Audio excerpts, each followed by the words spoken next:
Hello दोस्तों, आज हम लोग इस लेक्चर में पार्ट 8 करेंगे जिसमें है यंग के प्रयोग से फ्रिंज चौड़ाई का निर्धारण या फ्रिंज चौड़ाई के लिए व्यंजक ज्ञात कीजिए या फ्रिंज की चौड़ाई का निगमन कीजिए। इतने प्रकार से ये क्वेश्चन पूछा जा सकता है। इसको इतने नामों से जाना जा सकता है। तो यंग के प्रयोग से फ्रिंज की चौड़ाई का निर्धारण करना या फ्रिंज की चौड़ाई के लिए व्यंजक ज्ञात करना या फ्रिंज की चौड़ाई का निगमन करना। ठीक है, तो इसमें सबसे पहले हम फिगर को समझते हैं, तब इसके बाद इसमें देखते हैं। तो यहाँ पर यस एक प्रकाश स्रोत है जिससे लैम्डा वर्णित प्रकाश स्रोत प्रकाशित होगा। यानी हम लोग कह सकते हैं कि प्रकाश स्रोत यस तरंग दैर्ध्य लैम्डा के एक वर्णीय प्रकाश से प्रकाशित है। यस वन यस टू तरंगाग्र परिच्छिद्र होते हैं। ठीक है, यस वन यस टू तरंगाग्र परिच्छिद्र होते हैं। यस इसमें यस से यस वन यस टू की प्रकाश दूरी समान है। यस से यस वन और यस टू की प्रकाश दूरी समान है। यस वन और यस टू द्वितीय तरंगिकाओं का उत्सर्जन होता है। यस वन से ओ तथा यस टू से ओ, यस वन से ओ और यस टू से ओ तक पहुंच जाती है।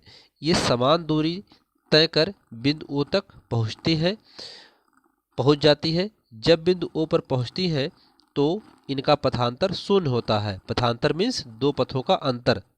पथांतर किसे कहते हैं? दो पथों का अंतर को पथांतर कहते हैं। तो यस वन ओ और यस टू ओ की दूरियां समान है। यहाँ से यहाँ तक आने में और यहाँ से यहाँ तक जाने में दोनों की दूरियां क्या है? समान है। इसलिए इनका पथांतर क्या होता है? शून्य हो जाता है। पथांतर शून्य होने के कारण ओ पर एक चमकीला फ्रिंज बन जाता है। यानी ये किला बन जाता है, यहाँ पर इस पर बन जाता है, जिसे केंद्रीय दीप्त फ्रिंज या शून्य क्रम फ्रिंज कहते हैं।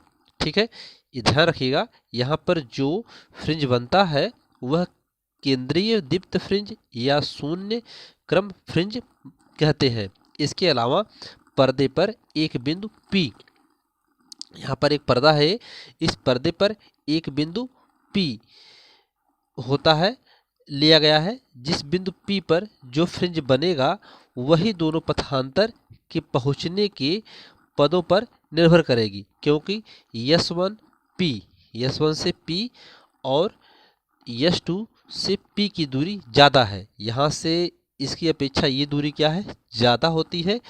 तो यस वन से एक बिंदु A लिया गया है। यहाँ पर आप देख सकते हैं यस वन से एक बिंदु क्या लिया गया है? A लिया गया है। अब यस वन यस टू ए और यस टू ए और यस वन P, यहाँ पर यस वन P और यस टू ए, ये जो है यस वन P और यस टू P। ठीक है, S one P yes two P, यहाँ पर यस टू ए जो है। ठीक है, एक बार फिर समझिएगा इसको, यस टू ए जो है वह S one P yes two P का पथांतर हो गया है। यहाँ पर ये इसका पथांतर हो गया है, क्योंकि यस वन P और yes two P yes two A से इतना ज़्यादा है ये। ठीक है, तो यहाँ पर लिया गया है तो यह इसके बराबर हो जाएगा। तब इतना ज़्यादा इसमें से इसको काट करके निकाल लिया गया है, कहने का मतलब।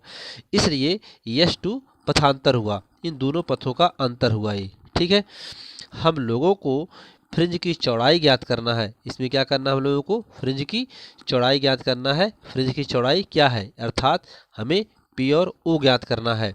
ठीक है, जहाँ थीटा लिया गया है वहीं दोनों कोण का प्रयोग किया जाएगा। कोण थीटा के सामने बिंदु O, ठीक है, कोण थीटा के सामने बिंदु O, थीटा बिंदु O 90 अंश के कोण पर होगा।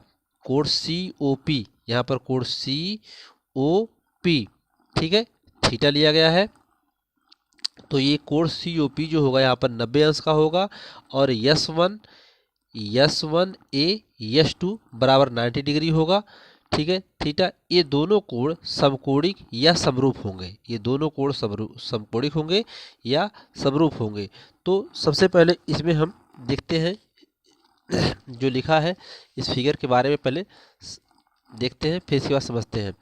माना प्रकाश स्रोत यस तरंग दैर्घ्य लैम्डा से लैम्डा के एक वर्णी प्रकाश से प्रकाशित है। इस प्रकाश स्रोत यस से एक निश्चित दूरी पर एक एक दृष्टिल इस प्रकार रखी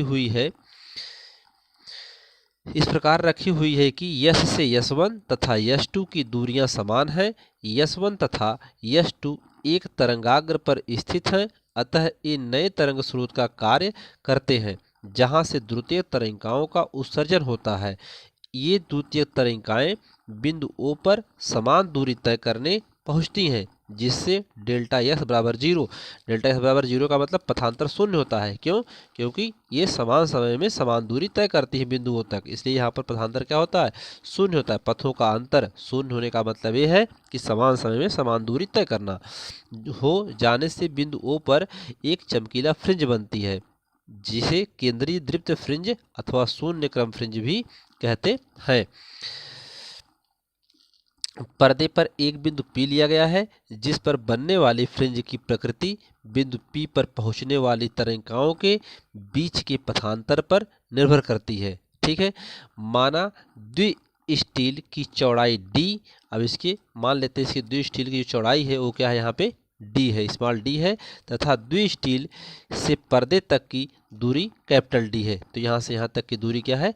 कैपिटल D है। तो इसमें आगे अब देखते हैं। इसमें आगे जो है यहाँ पर एक इस फिगर में आप देख सकते हैं कि त्रिभुज S1A और S1A S2 एक हुआ, और इस समरूप त्रिभुज होगा त्रिभुज समरूप त्रिभुज COP, समरूप त्रिभुज COP। ठीक है। ये दोनों त्रिभुज आपस में समरूप होंगे। क्यों समरूप होंगे? क्योंकि यहाँ पर देखिए डेल्टा S1A S2 में S2A कोण थीटा के सामने की भुजा है, तथा कोण A के सामने यानी 90 अंश के सामने। ठीक है। यानी ये 90 अंश के सामने की भुजा S1 S2 है। ठीक है। इसी प्रकार से COP में कोण थीटा जो है ये OP के सामने है। किसके सामने है? OP के सामने है। तो OP के सामने है तो OP तथा 90 अंश के सामने CP है। 90 अंश के सामने क्या है? C और P है यहाँ पर। तो है जो समरूप त्रिभुज का नियम है। अब इसको हम समरूप त्रिभुज के नियम से लिख सकते हैं S2A बटा OP बराबर S1 S2 बटा CP। समीकरण नंबर 1 मान लेते हैं। यदि कोण थीटा बहुत अल्प हो तो बिंदु P जो है बिंदु O के समीप हो जाएगा। इस स्थिति में CO जो होगा वह बराबर हो जाएगा CP के। CO जो होगा वह CP के बराबर होगा। तो यहाँ पर लिखना पड़ेगा यदि थीटा अत्यंत अल्प हो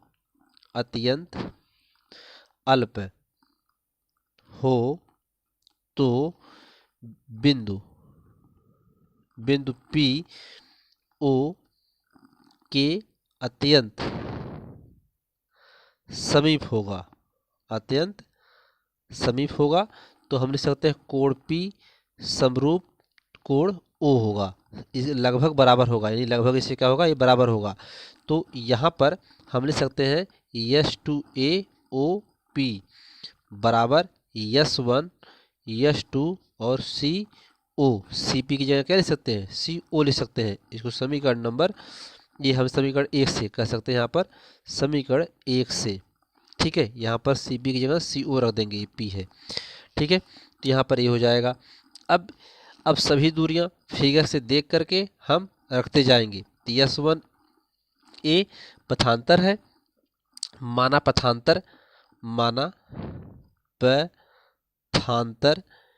S2A बराबर डेल्टा एक्स है। ठीक है। तो डेल्टा एक्स पथांतर होता है, तो S2A पथांतर हो गया है। पथांतर को डेल्टा एक्स से लिखते हैं। तो यहाँ पर हो जाएगा डेल्टा एक्स बटा यक्स यम। अब यहाँ पर यक्स यम ओपी जो है वह यक्स यम है बराबर डी बटा कैपिटल डी, क्योंकि यह दूरी क्या है, स्मॉल डी है, और ये दूरी क्या है, कैपिटल डी है। तो इसलिए यहाँ पर हम लोग डी बटा कैपिटल डी लिख देंगे। S1 S2 की दूरी स्मॉल डी है और CO की दूरी जो है यहाँ पर C और O की दूरी जो है कैपिटल डी है, इसलिए इसको कैपिटल डी लिख देंगे और यक्स यम लिख देंगे। ठीक है, जो यहाँ पर यक्स यम क्या है, O और P के बीच की दूरी है, O और P के बीच की दूरी है, तो इसको हम इतना यहाँ पर लिख सकते हैं। ठीक है, तो यहाँ पर S2A लिखा गया है। बस पता होना चाहिए कि पथांतर है, इतना पता होना चाहिए कि पथांतर क्या है। पथांतर हमारा यही है, इन दोनों पथों का अंतर है। पथांतर इतना ज़्यादा है क्योंकि S1P और S2P जो है ये दूरी बड़ी है इस दूरी की अपेक्षा, तो इसको यहाँ पे लाइन खींचा गया, तो ये दूरी इतना ज़्यादा निकली, अर्थात इन दोनों पथों का अंतर ये निकला, तो ये पथांतर हो गया। पथांतर को हम डेल्टा यक्स से लिखते हैं, इसलिए यहाँ पर डेल्टा यक्स लिख दिया गया। ठीक है, तो यहाँ पर S1 S2 स्लिट की चौड़ाई है। S1 S2 क्या है, स्लिट की चौड़ाई है, जिसे हम D से डिवाइड करते हैं, स्मॉल d से माना गया है, और CO क्या है, वह कैपिटल D के बराबर है, जो स्लिट के पर्दे तक की दूरी है। यहाँ पर यहाँ से यहाँ तक की इसकी ये पर्दे तक की दूरी है। यहाँ आप यक्स यम, अब यहाँ पर यक्स यम है, न लिख करके यक्स भी लिख सकते हैं।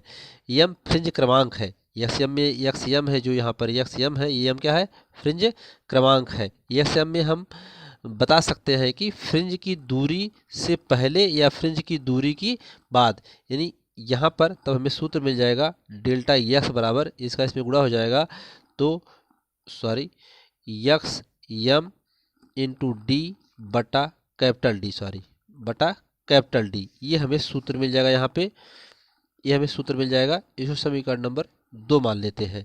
तो यह पथांतर का सूत्र मिल गया हमें। किसका सूत्र मिल गया, पथांतर का सूत्र मिल गया।